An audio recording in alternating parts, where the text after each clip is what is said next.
In the time of King Herod, after Jesus was born in Bethlehem of Judea, wise men from the east came to Jerusalem asking, "Where is the child who has been born King of the Jews? For we observed his star at its rising and have come to pay him homage." When King Herod heard this, he was frightened, and all Jerusalem with him. And calling together all the chief priests and scribes of the people, he inquired of them where the Messiah was to be born. They told him, "In Bethlehem of Judea, for so it had been written by the prophet, and you, Bethlehem, in the land of Judah, are by no means least among the rulers of Judah. For from you shall come a ruler who is to shepherd my people Israel." Then Herod secretly called for the wise men and learned from them the exact time when the star had appeared. Then he sent them to Bethlehem, saying, "Go and search diligently for the child. And when you have found him, bring me word so that I may also go and pay him homage." When they had heard the king, they set out, and there ahead of them went the star that they had seen at its rising, until it stopped over the place where the child was. When they saw that the star had stopped, they were overwhelmed with joy. On entering the house, they saw the child with Mary, his mother, and they knelt down and paid him homage. Then opening their treasure chests, they offered him gifts of gold, frankincense, and myrrh. And having been warned in a dream not to return to Herod, they left for their own country by another road. And then one day, you knew what you had to do and began. Though the voices around you kept shouting their bad advice, though the whole house began to tremble, and you felt that old tug at your ankles. "Mend my life," each voice cried. "Mend my life." But you didn't stop. You knew what you had to do. Though the wind pried with its stiff fingers at the very foundation, though their melancholy was terrible. But it was late enough. It was late enough, and a wild night. The road half filled with fallen branches and stones, and little by little, as you left their voices behind, the stars began to burn through the sheets of clouds, and there was a new voice. There was a new voice which you slowly recognized as your own. It kept you company as you strode further and further into the world, determined to do the only thing you could do, determined to save the only life you could save. This is a poem called "The Journey" by Mary Oliver. Mary Oliver, if you know poetry, you probably know the name Mary Oliver. She's the most popular, most beloved, best-selling poet that we have in America today. She's won the Pulitzer, she's won the National Book Award, she's won everything. But she is famously private. She doesn't give interviews often. And her poetry is generally not confessional. She doesn't write about her life. She normally writes about trees and birds. She calls herself a praise poet. The natural world was salvation for her growing up. And so part of what she does is turn her attention, her gaze to that world, and then helps us become alive through her vision of it. But this poem, The Journey, bit of a mistake for her. A happy mistake for us, because it's not about birds or trees. It's about her. It's about her journey, and a painful one at that. She's given one interview to Maria Shriver where she actually talks about herself, and it's the only information that we have of her. Her growing up, it was formational for her. She grew up with a severely dysfunctional family. She had a mom who was a stone. She was unable to love, unable to care. There was no warmth there. It's just who she was. And her father sexually abused her for years, leaving an enormous mark of pain in her life. That's probably why she thinks she loved the outdoor world so much. She said she could go into the woods and walk, and she said she felt like she just disappeared. And for her, that felt like a really good thing, to just feel invisible for a little while. It's also why when she was done with high school, she did the hardest thing in her life, which was to leave her home.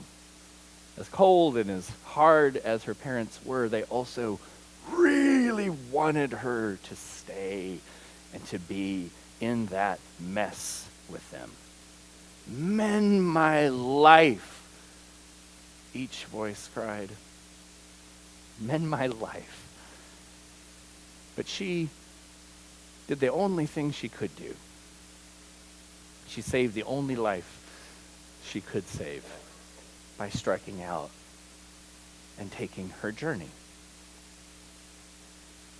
The Magi have such a journey this morning. I love the Magi. I think they're like some of the most fascinating characters in Scripture. They definitely are the best people to play in the children's play, if you... But we don't know a whole lot about them. We don't know really much at all. We don't know how many of them there are. How many, Eric? How many kings do you think there are? Magi do you think there are, Eric? 3, you right? That's the obvious answer. That's what the hymn says. It's not in the text, though. The Bible doesn't say there are 3 Magi. It just says Magi. We have made up 3 Magi because of those 3 gifts, so we just assume. Well, we don't know. Could be 2. Could be 20. We don't know their names. You might say, yes, we do. What do you know? There's just one king? Maybe so. I don't know. It's an interactive morning. I like this. This is good. Yeah, the whole Gaspar, Melchior, Balthazar thing, have you heard those? Yeah, I don't even know who made that up. But it's just something made up. I love it. We don't actually know. The only things I think that we really do know about them, number one, they are not kings. They are magi. Magoi in Greek. And we know what a magus in Greek is. It is an advisor to a king. So Pharaoh had magoi. He had advisors around him, and they're powerful. When Moses could throw down his rod and turn it into a snake, they could do the same thing, the text says. Magoi are these advisors to kings. They are people who know how to talk to kings, and they are people who know how to follow orders by kings. You know, they didn't just have a chat with Herod. Herod ordered them to go and find the child. They were under orders, and these are people who are used to following king's orders. The other thing we know about them is they are worshipers. That weird language in there of paying homage. Homage I hear a lot. To To pay homage, the Greek word here is latreo. It means to bend, or proskuneo, it means to bend the knee. And literally, that means to worship. And the real question in the text, then, is not whether to worship, but it's what are we worshiping? And that's a question that's really important for us today, because that's not how we think, especially not around Portland. In Portland, around here, we think we have a choice as to whether we worship or not. And most people don't, let's be honest. You're really weird. Right? Showing up this morning, waking up like, I think I will go to a church. Most people out there are not there at brunch. Brunch is nice. And I have people today that they have no shame at all. They'll just tell me, no, I don't believe in any of that. I don't worship. What kind of a fool do you think I am? And I have no problem with that. People can make whatever decision that they like.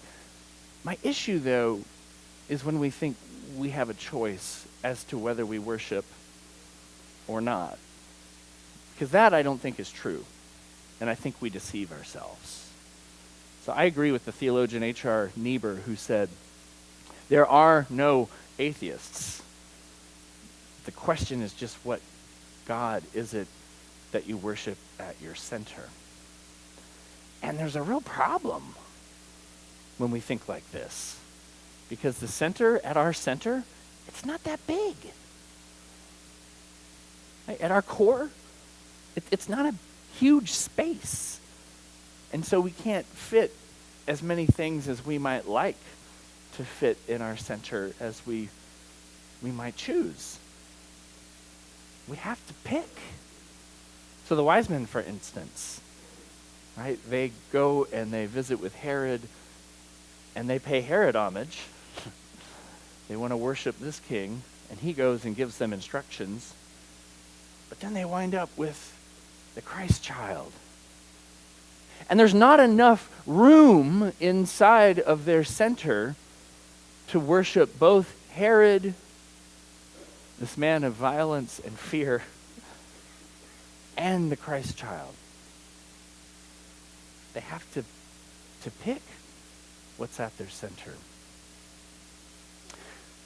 This is also true for us, and why life requires great courage. I love the word courage, but I think we don't use it very well. It comes from the old French word la cour, or heart. And I find that when people use the word courage, they tend to think about amazing, extraordinary events, like people running into burning buildings, or a hero running into fire, active fire. And all of that is true. Of course, that requires courage. But when it's only extraordinary, when it's only a tiny few, it lets us off the hook. Right? None of us are going to do things like that. We don't have to have courage. And I think that's wrong. I think it requires courage to live. These are the words of David White. And you could send me a note if you want. I can work that into the sermon. I don't know. David writes, courage is the measure of our heartfelt participation with life, with another, with a community, a work, a future. Courage is the measure of our heartfelt participation in life. To be courageous is not necessarily to go anywhere or do anything except to make conscious those things we already feel deeply, and then to live through the unending vulnerabilities of those consequences. To be courageous, according to David, to shrink him down just a little bit, it's to live as who God has intended you to live. And that can be very tricky when you live surrounded by other human beings who have ideas about how you should think and feel and be. And it's also hard because it's not a one-time choice. To figure out what to put at your center, that's something you have to do again and again and again. So Mary Oliver, for instance, when she was so courageous and she left her family to save the only life she could save, her own.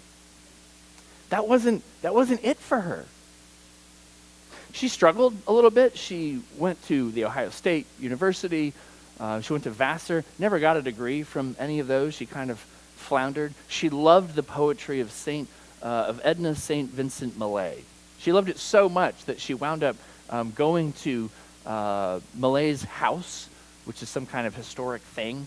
And she wound up befriending Norma, which was Millay's sister. And she lived at this house for years. And she wound up kind of organizing her papers. And it was there that she wound up meeting and falling in love with Molly Malone Cook. Now, Mary Oliver is someone who was deeply frightened of people. It was extremely difficult for her to give and receive love, understandably, how she grew up. And then she met this amazing woman, and she said she was just head over heels. There was nothing she could do. Well, great. I mean, it's not like she could have fallen in love with a man that people would have been like, great, that's easy, good for you, go. No, it just hits her that she falls in love with this woman. And this is at a time when to be out, to be gay, this is considered a mental illness. And yet Mary Oliver had no choice. And so again, she had to do the only thing she could do and strive into the world and honor this love at her core. And it's an incredibly courageous act to do this. It does something to a person when you have to be courageous. It enlarges them. I've seen this. My brother is gay, and I grew up in Texas. My brother came out in the 90s in Texas. Not a real popular thing back then. And one of the things that I loved about the community in Texas, the gay community in Texas, was this extraordinary sense of vitality and life and courage. These were people who they had to make a choice to be themselves.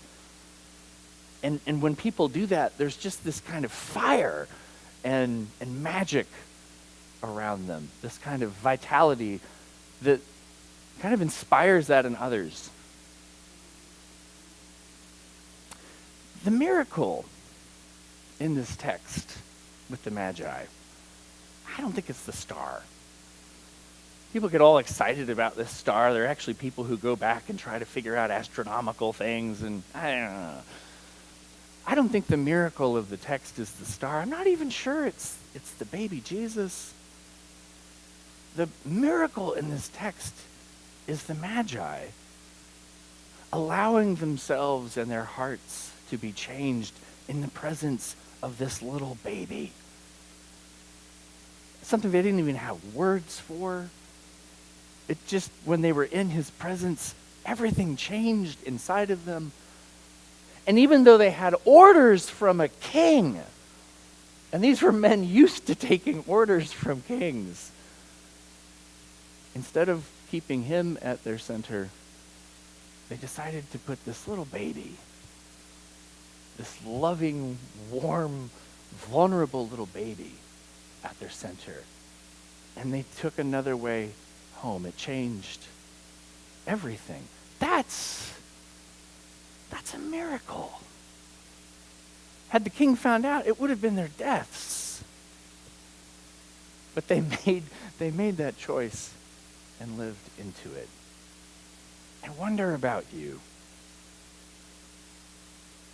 I wonder what it is that you put at your center.